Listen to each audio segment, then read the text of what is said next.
Every visionary, everybody that ever starts a company starts it with a passion, a product that makes profits. But we're doing it for a purpose. There's a purpose behind it. And these BHAG goals have been created all these years. Jim Collins talks about it, and Rockefeller talked about it, and things like that. I love those goals, but I don't love them when they're not measurable.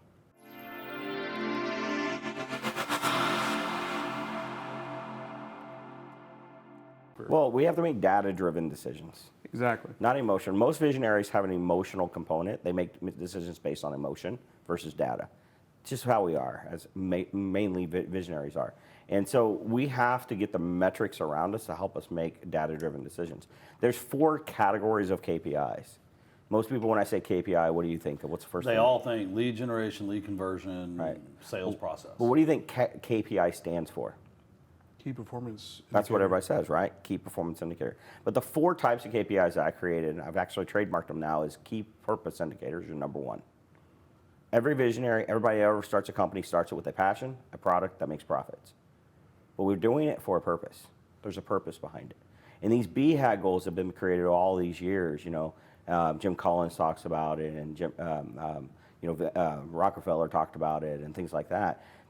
I love those goals, but I don't love them when they're not measurable, right? And so I've created what we call the key purpose indicator. So Harper, our purpose is to do a good work that supports God's work. Our indicator of that purpose is to give $2.6 million by 2026 to God's work. That's how we measure if we achieve that purpose. We had to do enough good work to make it to give. And so that purpose then kicks off the rest of the organizational numbers. Because now you have to build what we call key profit indicators. That's where we create the business pro forma, and that pro forma creates the budget creates a P&L, and the P&L drives a variance report to protect the profits of the organization. Does that make sense? Mm-hmm. Those profit indicators then drive you down to your performance. What is my performance weekly? What do I have to do every week in order to make enough profits in order to fulfill my purpose, right? So 2.6 gets me down to 26 million, and then I have to do 300 plus clients a year to get that, right? And then I can drive down into my daily number, which is my key process indicator. My key process indicator are the daily tactical things I have to do every single day. Like how many people do we talk to? How many offers do we make? How many appointments do we go on? And what's the performance? How many contracts do we get? What's my average profit per deal? That's the profit numbers, right? And the profit numbers gets me back to my purpose. So we always start with the top and build down, and then we measure up daily. And measuring that daily number, that process indicator, is the most important number in the business because it protects the purpose. And the process is what drives the performance. It does. And if the performance hits, the profits will hit. Right. The profits hit, the purpose hit. Right. I was staring at you so intently because I was trying to memorize that. I love it. And even though I have this on video. Yeah, I was going to say, it is being recorded, Tim. But practical application. It is. In my meeting with my wife this morning about one of our portfolio companies, I love you, honey. I'm going to make you watch this. She kept talking about this one company. Time out. Can you really make Jennifer do anything? No, I'm going to beg you to. There you go. We were talking about this one company kind of always ends up 30 grand short. Mm-hmm. Not 30 grand short. Like we're spending 30 grand more than we kind of brought in typically. And short of your goal. And I just told her, I said, look, it's because you've gotten so emotional about these certain properties that you won't let me sell them. And I keep telling you they're negative cash flows. So if we're not going to go find a significant amount of revenue that's coming in monthly to offset that, there is no mathematical way that will stop. And if we decide that that's like a savings account and we love that asset long term and it's an unrealized loss because there's an unrealized gain or there's a realized loss because there's an unrealized gain coming, fine. But we can't be mad about that. We're signing up for that, right? Yeah. And then you talk about it all the time, something Gary just said, and I really would love to drive this conversation in that direction.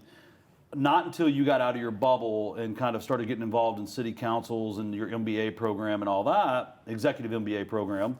Thank you. And all that, did you start realizing that real estate investors we all think we're special, but we're not. We're running a business, and oftentimes we do not enjoy it because we're not running it like a business. We're running it as a hobby, or really, it's really emotionally driven intuition that makes us make decisions that aren't based on data at all.